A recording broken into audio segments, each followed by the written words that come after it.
sebelum kita membahas mengenai carrying capacity, mungkin kita akan menyinggung sedikit tentang kelas-kelas bahan makanan internasional ya. Jadi di sini ada kode 1 sampai 8 ya, atau kelas 1 sampai 8. Dan di sini ada penjelasan dari kelas-kelas yang ada ya dari bahan makanan internasional berdasarkan Susanto atas dasar bahan kering. Yang kode 1 atau kelas 1 adalah hijauan kering dan jerami. Ya. Kelas ini mengikutsertakan semua hijauan dan jerami yang dipotong dan dirawat dan produk lain dengan lebih dari 10% serat kasa dan mengandung lebih dari 35% dinding sel. Hijauan dan jerami ini rendah kandungan energi netonya per unit berat, biasanya karena tinggi kandungan dinding selnya.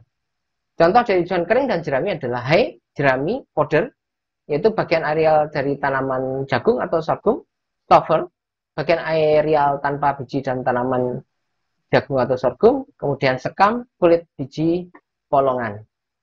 Yang kedua adalah pastur atau tanaman padangan atau hijauan yang diberikan segar. Termasuk dalam kelompok ini adalah semua hijauan dipotong atau tidak dan diberikan segar. Ya, hijauan segar. Kemudian silase yang ketiga. Kelas ini menyebutkan silase hijauan terdiri dari silase jagung, alfalfa, rumput dan sebagainya, tapi tidak termasuk silase ikan, silase biji-bijian, silase akar-akaran dan silase umbi-umbian.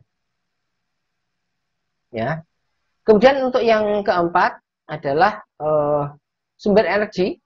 Termasuk kelompok ini adalah bahan-bahan dengan protein kasar kurang dari 20% dan serat kasar kurang dari 18% atau dinding sel kurang dari 35%. Sebagai contoh, biji-bijian, limbah penggilingan, buah-buahan, kacang-kacangan, akar-akaran, umbi-umbian meskipun mereka silase. Ya, meskipun silase di sini bisa masuk ke sumber energi. Kemudian yang kelima adalah sumber protein. Kelas ini mengikutsertakan bahan yang mengandung protein kasar 20% atau lebih. Jadi begitu 20% itu sudah termasuk. Dari bahan berasal dari hewan, termasuk bahan yang disilase ya tadi, maupun bungkil, bekatul, dan lain-lain. Kemudian yang keenam adalah sumber mineral. Yang ketujuh sumber vitamin, termasuk proses ensilasi dari ragi ya, itu karena bisa jadi sumber vitamin. Dan yang kedelapan adalah aditif. Kelas ini mengikutsertakan bahan-bahan seperti antibiotik, ya, bahan-bahan pewarna dan pengharum, hormon, obat-obatan dan air, ya, bahan-bahan yang intinya ditambahkan ke dalam bahan pakan atau pakan untuk kebutuhan tertentu. Untuk padang rumput seluas 1 hektar untuk ternak sapi, setiap sapi itu butuh rumput 20 kg per hari, ini misalnya ya. Maka berapa sapi yang dapat dipelihara? Jadi kalau misalnya kita punya padang rumput seluas 1 hektar, ya, diperuntukkan khusus untuk sapi, sedangkan kita berdasarkan perhitungan mendapatkan data bahwa sapi itu butuh rumput 20 kg per hari, nah, seperti itu. Maka kalau sapinya itu butuh 20 kg per hari, berapa sapi yang dapat dipelihara? Ya, jika semua seperti itu. Penggunaan padang rumputnya adalah secara rotation grazing, ya, bergilir ya, dengan regrowth rumput 39 hari. Ya, datanya seperti itu. Sehingga dan di sini diketahui setiap 1 meter persegi itu menghasilkan 4 kg rumput. Maka jawabannya adalah sapi yang dapat dipelihara adalah sebanyak luas meter persegi dibagi regrowth tambah 1 kali produksi per meter persegi dibagi konsumsi. Ya. Sehingga di sini 10.000 meter persegi ya, 1 hektar dibagi 39 regrowthnya plus 1 dikalikan 4 kg ya, setiap produksi per meter persegi. Kemudian dibagi 20 kg per hari, yaitu konsumsi dari rumputnya.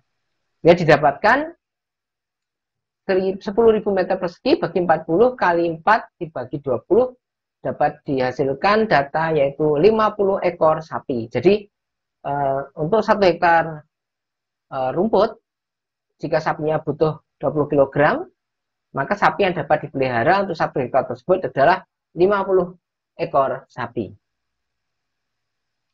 Sekarang kita masuk ke pastur sampling ya. Ini tadi kita menyinggung pastur sampling. Bagaimana sebenarnya caranya?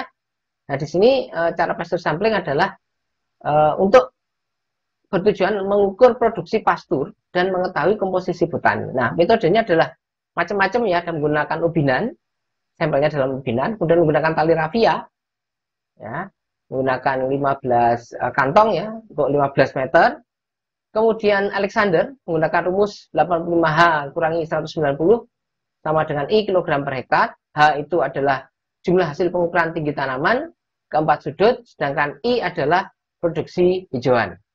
Ya, jadi produksi hijauan adalah dalam satuan kilogram per hektar didapatkan dari 85 kali jumlah hasil pengukuran tinggi tanaman keempat sudut dikurangi 190. Ini menurut Alexander. Kemudian proper use factor, ya, faktor yang harus diperhitungkan untuk menjamin pertumbuhan kembali hijauan itu meliputi keadaan lingkungan, jenis ternak, jenis tanaman, tipe iklim, keadaan musim. Carrying capacity adalah kemampuan untuk menampung ternak per unit ternak persatuan luas sehingga memberikan hasil yang optimum. Satu unit ternak atau livestock unit atau tadi kita sebut satuan ternak, ya. Kalau menurut versi ini adalah equivalent grazing dari satu ekor sapi perah dewasa. Untuk domba Australia adalah satu ekor domba merino. Nah, ini adalah salah satu contoh, ya, standar yang berbeda lagi, ya. Kalau tadi kan sapi, sudah sapi, ya, sekarang sapi perah satu ekor dewasa, dan domba itu bisa satu ekor juga jika yang digunakan adalah domba Australia, domba merino. Nah, jadi kita tergantung standar seperti apa, kita bisa menghitung berdasarkan satuan unit ternak atau livestock unit. Sekarang kita akan mencoba belajar memperkirakan carrying capacity atau sisi, ya. Ternak yang digembalakan bertujuan untuk mengetahui kebutuhan luas lahan per tahun menggunakan rumus Voisin. Ya. Kemudian soiling, hijauan dipotong dan diberikan pada ternak yang ada di kandang. Ya. Ini kalau misalnya tidak langsung berumput. Lahan atau areal di petak sejumlah N plus 1 petak, N sama dengan umur panen hijauan. Tadi sudah coba kita hitung. Ya, tadi dicontoh. Kemudian carrying capacity di UK, ya, United Kingdom, itu tahun 2003 10 hektar atau 25 acre. Pastura mampu menampung 15 sapi dewasa atau 15 unit ternak atau 20 ekor kuda atau 100 ekor domba. Nah, ini tergantung standar yang akan digunakan, ya.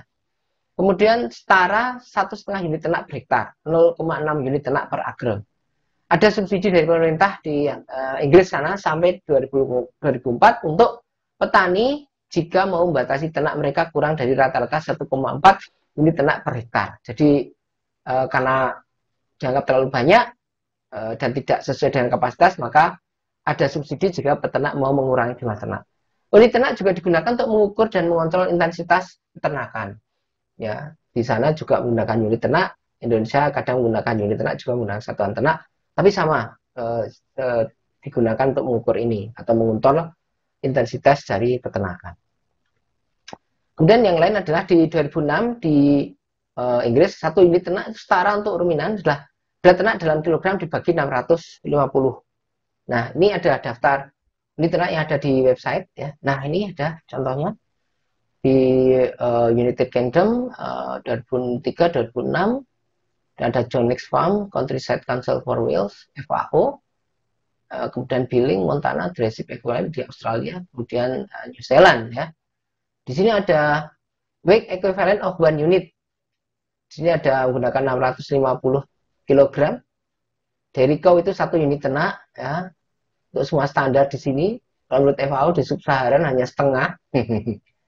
Di dry feed itu sekitar 20 unit ternak, ya, setara, ya. Kalau dengan dry medium beef cow ini juga satu.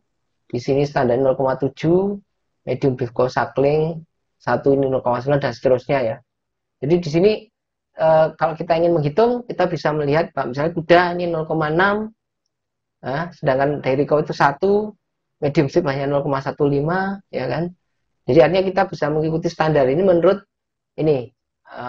pendapat dan standar dari masing-masing ini. Apa kita akan menghitung menurut FAO North America atau FAO Sub-Saharan, atau kita mau ikuti pemerintah Inggris atau yang lain. Artinya Indonesia juga kemungkinan juga bisa menentukan yang sesuai dengan jenis sapi atau ternak yang ada di Indonesia. Artinya kita bisa menyesuaikan kebutuhan yang ada di negara kita. Jadi tidak hanya terpaku standar yang digunakan oleh negara lain. Artinya intinya adalah yang penting kita memiliki standar dan disepakati dan digunakan. Artinya kita menurut standar yang mana.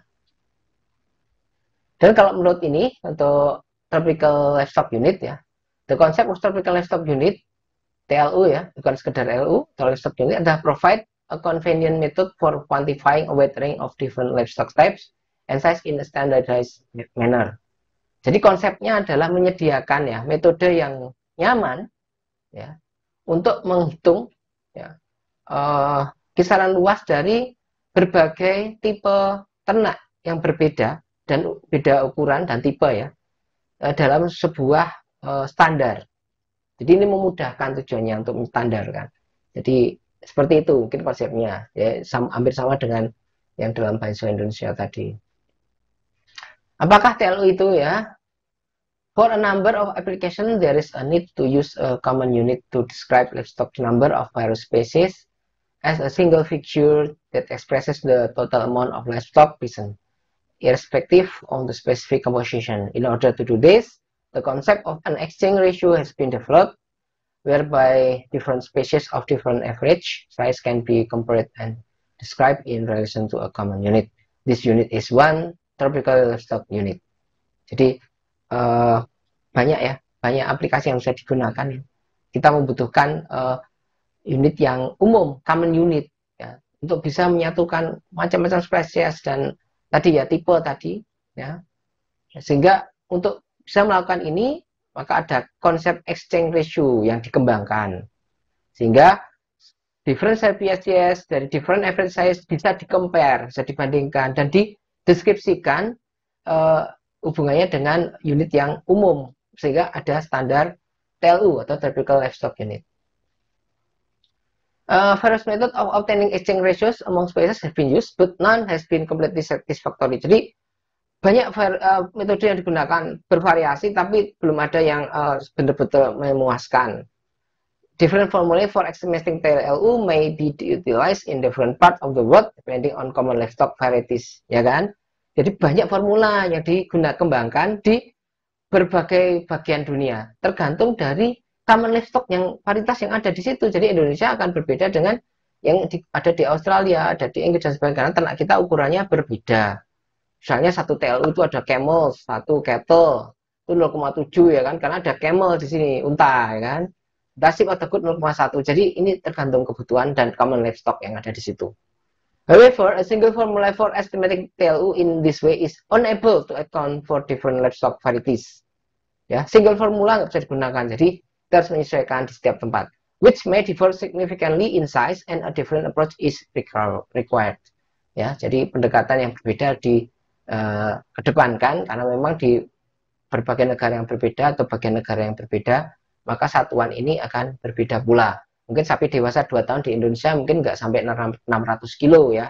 Barangkali kita bisa mempertimbangkan angka 350 atau 400 kg, sementara sapi di negara Eropa yang lebih besar, mungkin sapi dewasanya akan memiliki berat yang lebih besar, sehingga satu unit ternak atau satuan ternaknya akan berbeda. TLUs and exchange ratios. The standards used for one tropical livestock unit is one cattle with a body weight of 250 kg. Nah, kalau tropical di sini menurut versi ini adalah tidak sampai 350 kg tapi hanya 250 kg. Nah, kemudian di sini ada animal with different body weights in tropical livestock unit based on metabolic weight. It shows that 5 sheep or goat of 30 kg will consume as much as 1 cow of 250 kg. Jadi satu unit ternak atau satu tropical livestock unit ya untuk sapi ya 250 kg itu setara dengan 5 domba atau kambing yang beratnya 30 kg ya. Jadi 5 ekor ya masing-masing 30 kg itu bisa mengkonsumsi pakan sebanyak 1 ekor sapi seberat 250 kg. Similarly to buffalo of about 425 kg will consume as much as 3 cattle of 250 kg. Jadi kalau disetarakan dengan kerbau, maka ada 2 kerbau dengan berat sekitar 425 kg, ya, dia akan mengkonsumsi sebanyak 3 sapi yang masing-masing beratnya 250 kg. Ya, jadi 2 kerbau bisa setara 3 sapi karena 2 kerbau ini beratnya 425 kg masing-masing dan sedangkan sapinya beratnya masing-masing 250 kg. However, strictly speaking, they can only be compared in this way when the different species consume the same feed, something that is often not the case. Jadi bisa dibandingkan seperti ini hanya jika memang dua spesies ini antara misalnya kita membandingkan kerbau dan sapi tadi, itu mengkonsumsi pakan yang sama. Misalnya sama-sama rumput raja misalnya, ya itu baru bisa dibandingkan. Tapi kalau di padang penggembalaan kan ini kemungkinan bukan yang terjadi. Tapi kalau misalnya sekedar di apa, bukan padang penggembalaan atau mungkin memang ini rumput yang padang rumput yang dibudidayakan, artinya hanya satu macam jenis rumput, mungkin bisa digunakan pendekatan ini. Nah, di sini ada body weight dan TLU-nya ya. Jadi kalau body weight-nya 5 kg, metabolic body weight-nya 3, itu typical livestock unit-nya 0,05. Di sini 1 TLU itu jika body weight-nya ada 250 kg dengan metabolic body weight adalah 63. Nah, dari tabel ini kita bisa menghitung typical livestock unit dari masing-masing ternak berdasar standar satu ekor sapi dewasa yang beratnya 250 kg. Ini spesifik untuk tropical. Jadi hanya untuk negara tropis. Ini untuk standar. Nah, di standar yang lain di Indonesia kadang digunakan angka yang berbeda. Sehingga yang penting kita menentukan dulu standar mana yang akan kita pakai untuk menghitung satuan ternak, unit ternak maupun livestock unit.